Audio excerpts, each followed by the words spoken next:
Hi, everybody. This is Miriam. You think you're speaking to Granny Keto, and you are, but you're also listening to Amira Jamal. Yes, in my past life, ta-da, I used to be a belly dancer. And so I thought it would be appropriate for me to be wearing one of my costumes. Anyway, if you can take your eyes off my beauty, I have something here to present to you. Anyway, I have on my website, grannyketo.com, I have a free guide and I call it Dancing with Keto.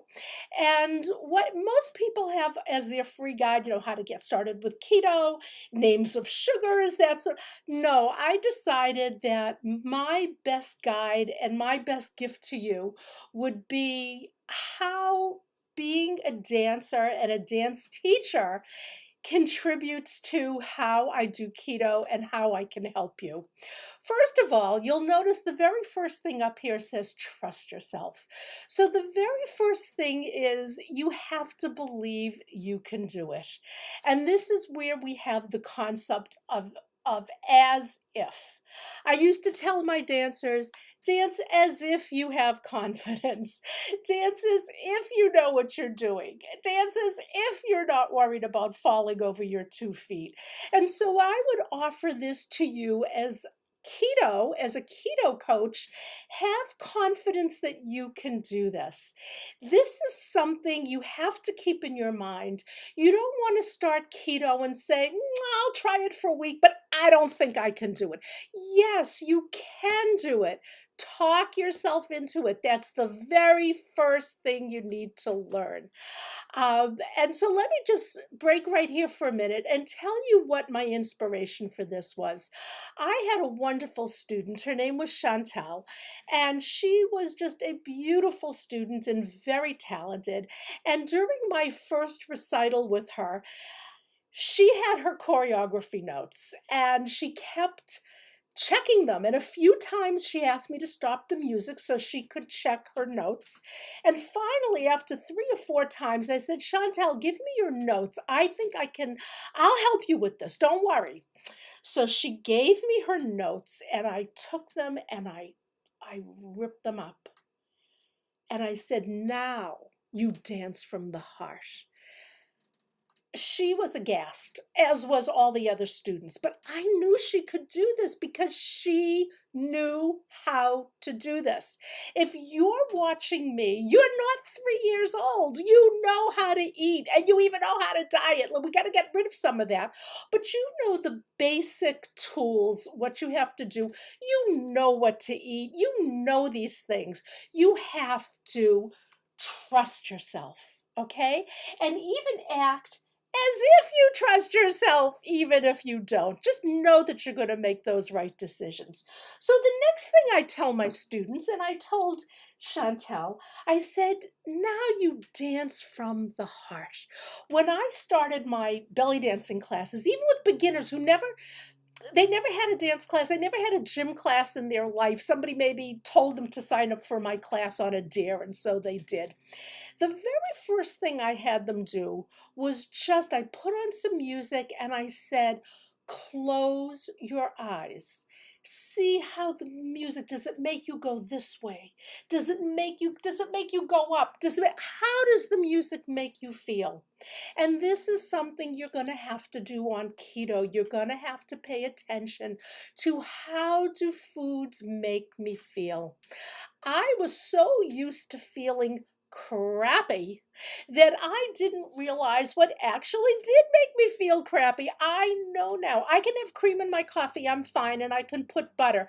But I know now that if I have a dairy-based recipe, I don't feel well. And so I eat that very seldom, if ever. I still prepare it. I've prepared for the family. I'll make a quiche, but I don't eat the quiche anymore.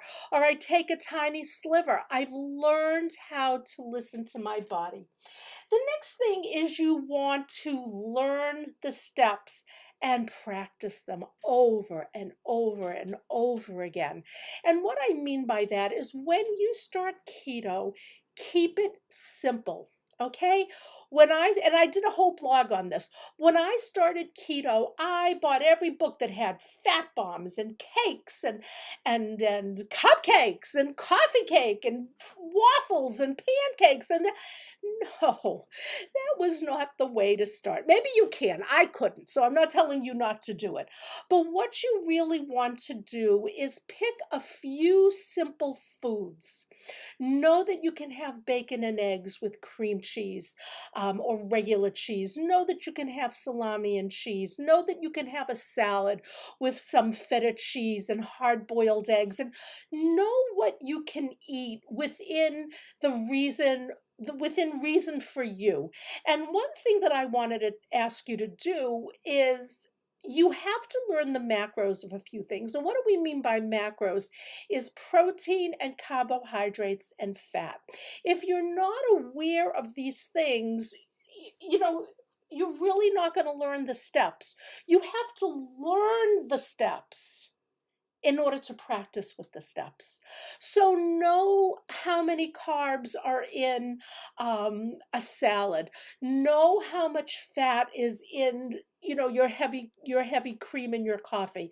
Know how much protein is in a hamburger patty. Keep your own little notebook of steps, and as you learn these, part of it is just awareness. You just have to know what you're eating and how much it takes to satisfy yourself. So how I learned how to do this is I started by weighing and measuring. Okay, so I learned what 3 ounces of beef looks like, and I learned what 2 cups of lettuce looks like, and I learned what a quarter of a cup of cream looked like. And so I learned this by writing down the steps, and then I practiced by eyeballing it. So let's say I would take a hamburger and I would say, well, this looks like 3 ounces. And I'd put it on the scale and it would be 3.5, it would be 5, until I learned to eyeball it. And then I started practicing those steps until I got to the point where I really didn't have to look at this anymore. And I do want to say here, I have a friend that I coach. She's lost over 60 pounds so far. She never even did that. She would just say, okay, well, this looks like the right size hamburger. And she was fine. So you can take this to any level of learning and practicing that you want, but you have to have some awareness.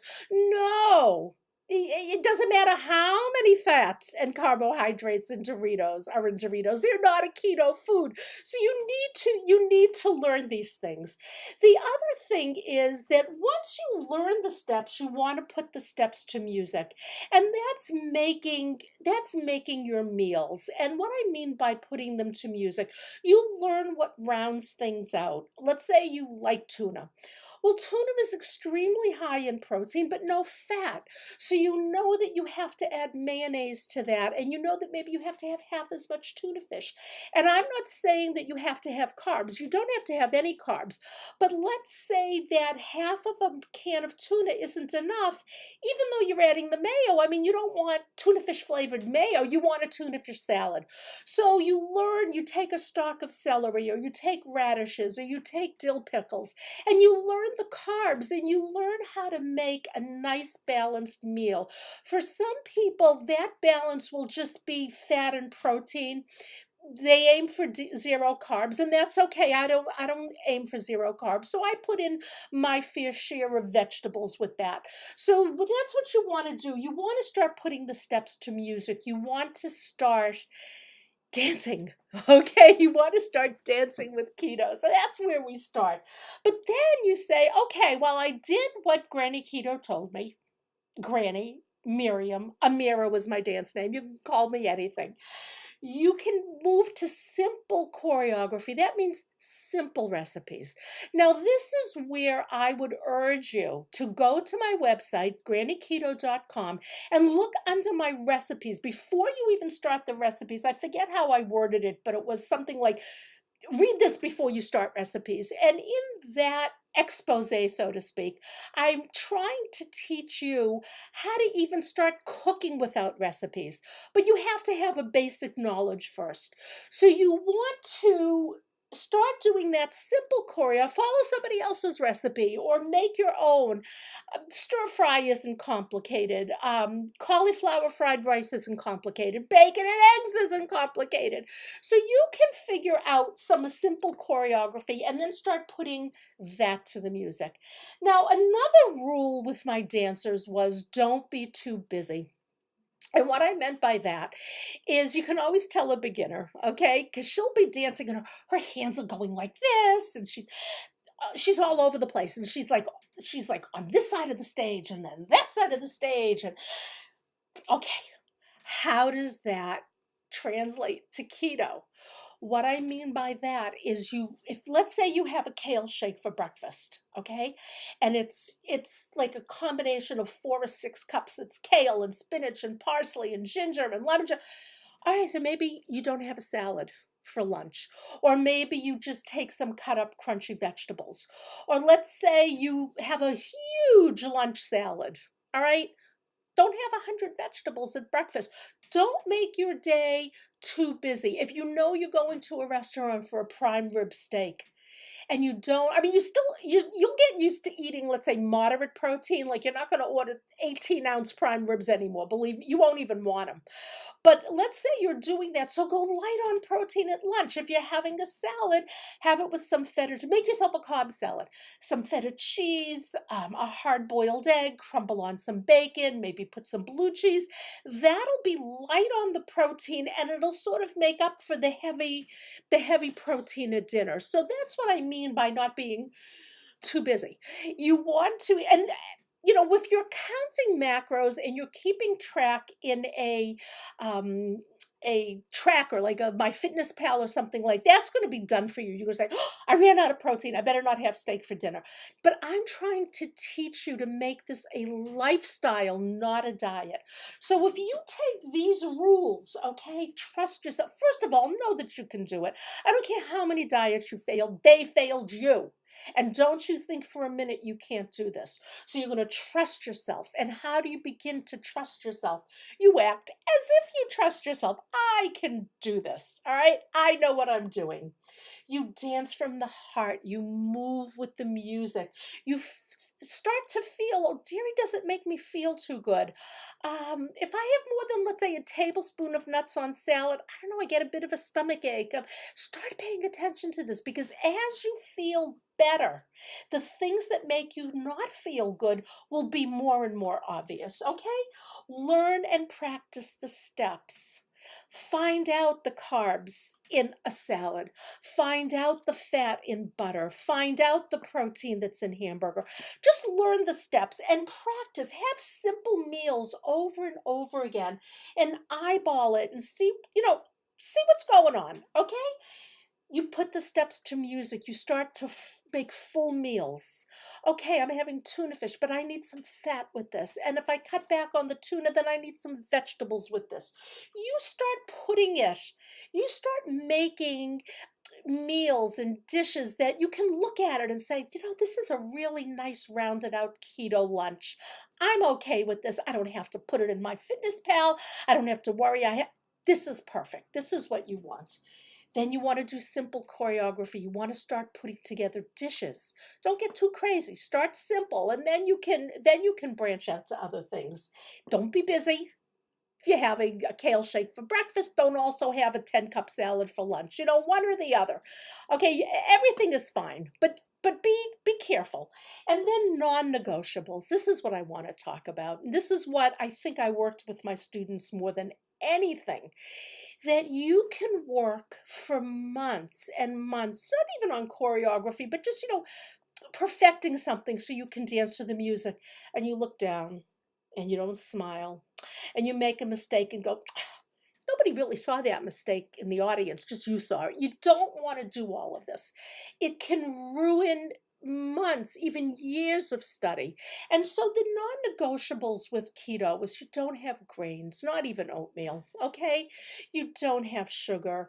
When I'm working with you as a coach, I have some views on sugar and artificial sweeteners and all of that. But when I say no sugar, I mean, ditch the lollipops and the candy bars. I mean, no sugar. You don't have grains. You don't have root vegetables, fruit, you are allowed berries, but you don't have an apple. I mean, one apple is my carbs for the day. And the biggest thing is you don't eat low fat. And that's something that you'll learn as you do keto. So as you can see, there are so many ways to dance from the heart. Dance from the heart with keto. You don't want to see a dancer who's like just a hot mess. You want to see a dancer who learns something, but not necessarily who's doing choreography. Sometimes I see dancers and you could see them counting, behind in the brain. You can see it go. They're smiling and they're looking, but you can see they're trying to remember the steps and they're trying to remember the counts and they forgot what the next music. No, just go with it. Go to a restaurant, order steak, order chicken, order a salad. Say, could I have a side of sour cream? Could I have melted butter on this? Enjoy yourself. Don't worry what MyFitnessPal told you to eat. You know what to eat. You are smart and you are intelligent and you can trust yourself. So please come to Granny Keto. This is a free guide. I kid you not. Look at it's quite jam-packed, and I even give you a visual guide for things. Let's see. And here, and then one of my salads that I put together that says, I don't even weigh and measure it. I know it's perfect. And then this, I think it even goes up. Yeah, come to Granny Keto. Sign up for Dancing with Keto. You're going to enjoy it. I mean, regardless of where you go with this, I think you'll enjoy it. So please sign up. Don't be a stranger. Talk to you later. Bye-bye.